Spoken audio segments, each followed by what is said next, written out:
Estamos dando continuidade ao nosso vídeo, né, ao nosso estudo. Nós estamos falando um pouquinho aqui sobre as opiniões dos amigos espirituais, as coisas que eles têm falado com a gente, que nós consideramos que seja útil, né? Nós estamos falando sobre as crianças que têm reencarnado e na mudança estrutural, né, do nosso psiquismo, dos nossos atributos neurológicos que está acontecendo e a gente nem está percebendo ainda.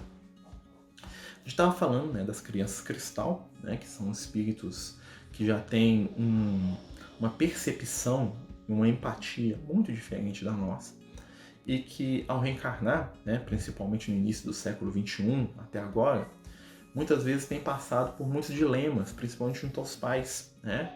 Porque os pais estavam acostumados lá com aquela geração dos índigos, que eram os meninos que vieram no mundo para construir materialmente, para serem inteligentes e ficarem milionários. E quando chegaram os cristais, eles esperavam a mesma coisa, né? Porque nossa visão ainda é muito materialista. E as crianças cristal, elas vieram ao mundo para poder trabalhar o amor, para poder fazer o bem, para poder modificar a nossa visão e acabar exatamente com o materialismo que a gente tanto gosta. E essas crianças têm sofrido, né, por causa disso. E em outro momento, né, nesse momento também, paralelamente, em vários aspectos, né, o nosso amigo Lucas fala pra gente dos autistas. Né? Até mais ou menos a década de 90, início dos anos 2000, né, o conceito que nós tínhamos de autista era o quê? Aquela criança que ficava sentada no canto se balançando e que não conversava com ninguém. Ela estava presa dentro do mundinho dela. Muitos estudiosos espíritas, muitos companheiros, muitos palestrantes falam assim, são espíritos muito agarrados ao próprio ego que estão vivendo numa prisão de si mesmo. Realmente, naquele momento sim. Nesses casos, na maioria das vezes. Mas aí começou-se, né, nos Estados Unidos, no Brasil, muitas dessas crianças que a gente estava falando, dos índigos, né, e dos cristal, começaram a trabalhar medicina, começaram a trabalhar a fisioterapia, a fonoaudiologia, e né, esses campos aí para poder ajudar essas crianças e percebeu-se o seguinte: a partir de agora, não existe mais um conceito único de autismo. Criou-se, né, isso materialmente falando, um conceito de espectro do autismo, ou seja, são características, né, conjuntos de características que colocam determinadas pessoas dentro ou fora desse espectro. E dentro disso, né, apareceu-se o autista moderado, o grave e o leve, que eles também chamam de autista de alto funcionamento. Né? Vocês veem nos filmes, né, às vezes até exagerado algumas questões, e que são o ponto que nós começamos a falar lá no primeiro vídeo. Né? São espíritos, né, principalmente os que trabalham a questão do alto funcionamento, que estão modificando a nossa estrutura mental.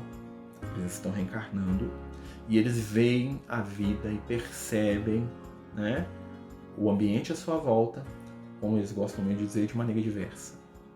São espíritos com muitas vezes alto grau de empatia, são espíritos com muitas vezes alto grau de sensibilidade para coisas que nós achamos bobas, por isso alguns comportamentos aí repetitivos, alguns comportamentos, né, que são estudados aí pelos profissionais da área, que eu não ouso nem abrir a boca para poder falar, né? Estou falando de uma experiência de uma visão espiritual de maneira superficial, tá? E do ponto de vista espiritual, né, quem são esses espíritos? Espíritos que estão promovendo uma transformação na nossa forma de ver a vida. Porque por causa deles, nós estamos modificando a nossa forma de interagir, de sentir e de sensibilizar. Né?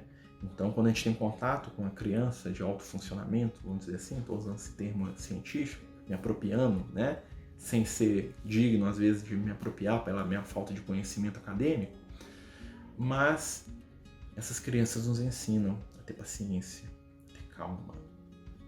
Por quê? Porque tudo é muito profundo. Tudo sensibiliza demais um som, uma cor, né? Elas se irritam com facilidade. Por que elas se irritam? Né? Porque elas são extremamente sensíveis. Situações que nós, na nossa infância, eram vistas como pirraça, na verdade, não são. São dramas de sensibilidade espiritual. Porque são espíritos com uma grande capacidade do ponto de vista mental, espiritual e afetivo, presos num corpo que não lhes oferece estrutura adequada para manifestar aquilo que eles são. Para nós, daria direitinho, mas para eles existe aí um gargalo físico. E eles estão forçando esse gargalo. Então, muitas vezes, nós vamos ver entre crises, entre dificuldades, entre gritos, nós vamos ver momentos de extrema sinceridade. A dificuldade que eles têm, muitas vezes, de entender conceitos abstratos, principalmente conceitos abstratos ligados à mentira. E nós achamos que isso é uma coisa ruim, porque dentro do nosso padrão aqui, nós tomamos a nós mesmos como padrão do que é bom e do que é ruim. Então, se o meu filho, se o meu neto, se o meu sobrinho, ele não consegue entender que eu estou mentindo para ele, porque ele está acostumado a lidar com verdade o tempo todo, de onde ele veio, eu acho que ele está errado. Ele não tem raciocínio, ele só tem raciocínio abstrato, ele não tem raciocínio, como é que eles chamam? Tem um nome para isso, a imaginação, mas ele tem. Só que ele não tem do jeito que nós gostaríamos que ele tivesse. E esses espíritos, o que está acontecendo com eles? Eles estão reencarnando, eles estão mudando a nossa estrutura biológica, mental. Por quê? Porque tudo aquilo que é feito no corpo físico passa para o corpo espiritual e vice-versa. E nós estamos num momento de transição muito grande. Nós vivemos irritados, nós falamos que eles são irritados, mas nós vivemos irritados. Nós vivemos mentalmente conectados com energias inferiores. Lá fala assim que eles têm ecolalia. O que é ecolalia? A repetição constante de determinados sons. Nós somos presos a determinadas ecolalias mentais, do ponto de vista dos espíritos. O Lucas falou isso comigo. As nossas constantes brigas mentais, o nosso constante pensamento fixo com aquilo que nós não temos, normalmente questões materiais, que eu não tenho aquele salário, eu não tenho aquela mulher, eu não tenho aquele reconhecimento que eu queria ter, são ecolalias espirituais. E nós não reconhecemos.